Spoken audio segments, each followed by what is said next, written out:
बहुत बड़ा सदमा पहुंचा है। आज विक्टिम एक ही बात पूछ रहे, तो क्या घटना ही नहीं घटी थी? और आश्चर्य की बात यह है कि नीचे के न्यायालय ने फांसी की सजा सुनाई थी। मुंबई उच्च न्यायालय के निर्णय से सिर्फ मैं असहमत हूं ऐसा नहीं है, मैं नाखुशी व्यक्त करता हूं। मेरी मुख्यमंत्री देवेंद्र फडणवीस से बात हुई है, टॉप मोस्ट लीगल एक्सपर्ट की सहायता ले रहे हैं। 2 दिन में अपील फाइल हो जाएगी। हमें विश्वास है सुप्रीम कोर्ट में यह सब जो देशद्रोही आतंकवादी थे उनको फांसी होगी। इकबाल सिंह चहल ने पूरी डिटेल बताई, दिल्ली में कौन सा वकील हमको पैरवी करने जा रहे हैं, क्या क्या पॉइंट हम we are going to consider, और उसके आधार पर उनका प्रयत्न है कि 2 दिन के अंदर अपील फाइल हो जाए। अपील फाइल हो जाएंगे और मुझे विश्वास है कि आने वाले 1 वीक के अंदर नीचे के कोर्ट के निर्णय को स्टे मिलेगा और जब भी केस चलेगा फांसी होगी। आज 19 साल हो गए हम ये बम ब्लास्ट को, ये घटना हो गए, और 19 साल में जब बम ब्लास्ट हुआ उसमें मेरी लड़की नंदिनी नायक ये भी खो गई। तो 19 साल इंतजार करने के बाद हम हर साल देखिए माहिम स्टेशन के ऊपर श्रद्धांजलि के लिए इकट्ठा होते किरीट भाई के साथ। तो 19 साल से हम लगातार हर साल इकट्ठा होके श्रद्धांजलि के लिए इकट्ठा होते कि इस बात का निर्णय हुए कि वो टेररिस्ट जिसने बम ब्लास्ट के इसने रेलवे पे करवाया तो उनको सजा होगी या नहीं होगी, कब होगी, ये जानने के लिए हम हर साल श्रद्धांजलि के लिए इकट्ठा होते। लेकिन 19 साल के बाद आज कोर्ट ने ये बताया कि उनके खिलाफ कोई सबूत नहीं मिला, इसके लिए उनको बाइज्जत बरी किया गया। तो क्या न्यायपालिका इतने दिन से न्यायपालिका क्या कर रही थी? न्यायपालिका पे अभी हमारा तो भरोसा ही नहीं रहा।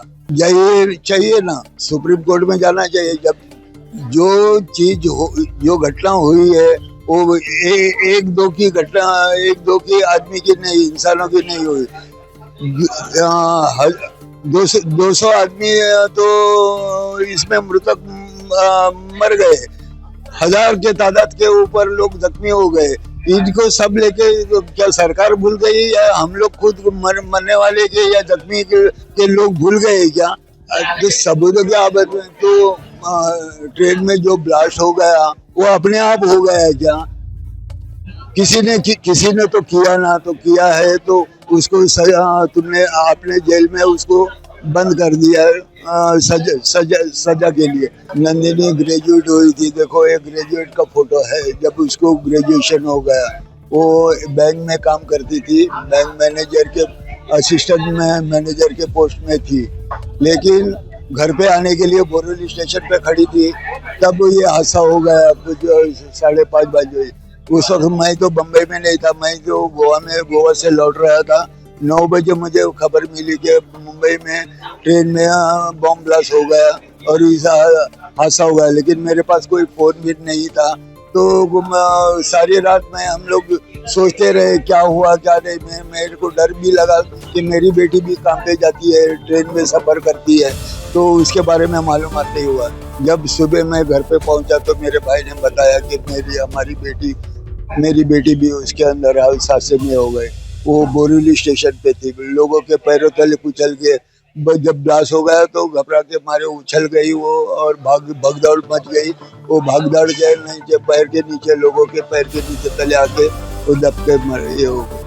मैं प्रशासन से तो यही मांग करूंगा, जो निचली अदालत है जब उसने सुना दिया फांसी का सजा सुना दिया, तो हाई कोर्ट वालों को भी, हाई कोर्ट से मैं यही मांग करूंगा उनको भी वही बरकरार रखना चाहिए था। और जो आज हाई कोर्ट ने कहा है कि नहीं ये निर्दोष है, तो उससे हम लोग बहुत दुखी हैं। और मैं ऐसा मांग करता हूं कि हाई कोर्ट जज से भी ये रिक्वेस्ट करता हूँ, मांग करता हूँ, प्रार्थना करता हूँ कि उनको सजा दिलाए। देखिए उस दिन जो हुआ था तो हम लोग तो जीते जी मर गए थे। जो हॉस्पिटल से निकले 5 महीने बाद, मैं उस समय हॉस्पिटल से निकला था, तो मैं यही सोचा था कि मेरा जीवन यापन कैसे होगा, मैं क्या कर सकता हूँ। लेकिन हमारे साथ में किरीट सोमैया जी जुड़े, राम नाईक जी जुड़े, जो मुझे नकली पैर दिलाए और उसके सहारे से मैंने अपना छोटा मोटा काम करता था।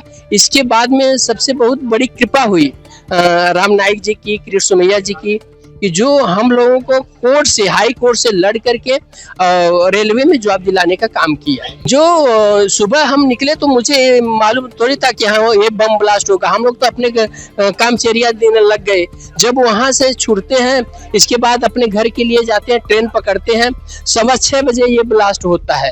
अचानक जोगेश्वरी स्टेशन पे 6:15 बजे ब्लास्ट होता है। और कहीं ना कहीं तो मुझे ये लगता है कि जो ब्लास्ट हुआ वो फर्स्ट क्लास में था, मैं जनरल में था। अगर कहीं फर्स्ट क्लास में रहा होता तो शायद नहीं बचता था। जो इतना जबरदस्त धमाका था कि उससे जो पतरे कटे और बम के जो बुरादे उड़े, उससे मेरा इतना इंजरी हो गया और राइट का पैर चला गया। जीवन तो बहुत प्रभावित हो गया। आप समझ लो 19 साल तो हो गया है, 19 साल का इससे डबल कर लो कि हम उतना पीछे चले गए। हाँ बिल्कुल मांग करते हैं, सुप्रीम कोर्ट से बिल्कुल मांग करते हैं कि जो दोषी है, आरोपी है, उसको सजा मिलनी चाहिए। एक तो मुझे सबसे पहला बड़ा आघात लगा कि 19 साल ये तो बहुत लंबा टाइम था, और जो जजमेंट सामने है वो भी उससे हम लोग सहमत नहीं है। हम लोग चाहते हैं कि सही आरोपी को पकड़े जाए और सरकार और पुलिस वाले साथ में मिलके कुछ डिसीजन लेके सही आरोपी पकड़ के उन्हें जल्द से जल्द फांसी देनी चाहिए। मेरे ख्याल से न्यायालय ने जरी अगर उनको बरी कर दिया तो हम लोग ऊपर तक जाएंगे, ऊपर के कोर्ट तक लड़ेंगे और आरोपी को सही सजा ही देनी चाहिए। रोज की जरा हम लोग घर पे से निकल के काम पे जाते हैं, तो वैसे में काम पे गया था, शाम को मैं निकल गया था और ट्रेन जो पकड़ी थी विले पार्ले से, और जोगेश्वरी स्टेशन आते ही ब्लास्ट हुआ था। वो टाइम पे पता ही नहीं चला क्या हुआ है क्या नहीं करके। कुछ लोगों ने ये मदद करके मुझे हॉस्पिटल में लेके गए और सुबह मैंने उठ के देखा तो मेरा हाथ एक कटा हुआ था। हॉस्पिटल में 1 महीना था, 2 महीने घर पे आराम, बाद में मैंने फिर से मेरा काम चालू किया। मेरा प्रोफेशन था डिजाइनिंग फील्ड में, लेकिन आज मुझे वो प्रोफेशन पूरा चेंज करना पड़ा क्योंकि एक हाथ से मैं उतना सब नहीं कर पाता था। फाइनेंशियल कंडीशन ऑलमोस्ट हाफ से भी कम हो गया, क्योंकि वो टाइम पे जो मैं कमाता था उससे आज कुछ भी मेरा लेना देना है नहीं।